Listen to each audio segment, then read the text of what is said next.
పెద్దలు చెప్పి ఉన్నారు. మీ అందరితో నాకు ఒకటే మనవి, మీ అందరికీ తెలుసు, మీ బిడ్డగా, ఈ గడ్డపై పుట్టిన బిడ్డగా మరి ఒక సాధారణ కుటుంబంలో పుట్టి అంచెలంచెలుగా ఎదిగి మరి మీ ఆశీర్వాదంతో మరి అనేక కార్యక్రమాల్లో విజయాన్ని సాధించాం.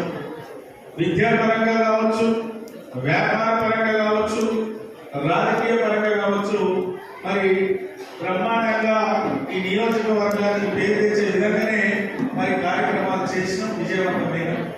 మరి ఈరోజు గత శాసనసభ ఎన్నికల్లో జరిగిన పరిణామాలు పెద్దలు ధర్మరావు గారు చెప్పారు. అది వాస్తవం. 2 పర్యాయాలు ఈ రాష్ట్రంలోనే 2వ స్థానంలో నిలిచిన నేను 3వసారి గెలిస్తే మరి ఏమి జరుగుతుందని కుట్రపూరితంగా కావాలని కడుపులో కత్తులు పెట్టుకొని కౌగలించుకొని మరి ఇబ్బంది పెట్టిన పరిస్థితిని మరి అధిష్టాన దృష్టికి తీసుకురావడం, అదేవిధంగా ఈ 10 సంవత్సరాలుగా భారతదేశ పరిపాలనలో మరి దేశం కోసం, ధర్మం కోసం మోడీ గారి నాయకత్వంలో ఏ విధమైన పాలన జరిగిందో దాంట్లో నేను కూడా భాగస్వామిని కావాలి. ఈ భారతదేశం సుభిక్షంగా సుభద్రంగా ఉండాలి అంటే మరి మోడీ గారు రావాలి అని దాంట్లో నేను కూడా చేరి మీతో ఒక కార్యకర్తగా పనిచేయడానికి సిద్ధంగా ఉన్నా. మరి మోడీ గారు ఆశీర్వదించి మరి పార్లమెంట్ అభ్యర్థిగా మీ వద్దకు పంపారు. మరి గెలిపించుకోవాల్సిన బాధ్యత, అవసరం మీ పైన ఉంది. గత పాలనలో సరి అయిన ప్రాతినిధ్యం ఇక్కడ నుండి ఇంప్లిమెంటేషన్ లేకపోయినా మోడీ గారు దూరదృష్టితో మన వరంగల్ కావచ్చు, యావత్ భారతదేశంలో ఉన్న అన్ని రాష్ట్రాల పేద బడుగు బలహీన వర్గాల కోసం ఏం చేసిందో మీకు తెలుసు. ఈ రోజు మన నియోజకవర్గంలో మరి గ్యాస్ కనెక్షన్లు కావచ్చు, ముద్రా లోన్లు కావచ్చు, టాయిలెట్ కావచ్చు, సీసీ రోడ్లు కావచ్చు, శ్మశాన వాటికలు కావచ్చు, డంపింగ్ యార్డ్ కావచ్చు, మరి పేదవారికి కావాల్సిన అనేక కార్యక్రమాలు సమకూర్చిన పరిస్థితి మీ కళ్ళ ముందు ఉంది, మీ గ్రామంలో ఉంది, అది మీ గుండెల్లో ఉంది.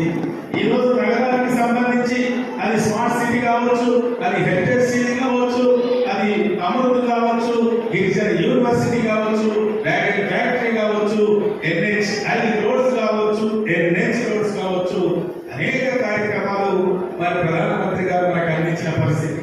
మరి 3వసారి ప్రధానిగా మోడీ గారు అవుతున్నారు అనే పూర్తి విశ్వాసం, నమ్మకం సగటు మనిషి నుండి, కార్మికుల నుండి, కర్షకుల నుండి, మేధావుల నుండి, పత్రికా మిత్రుల నుండి, అందరి నుండి కూడా 3వసారి ప్రధానమంత్రి ఎవరైనా అడిగితే ఏమంటున్నారు?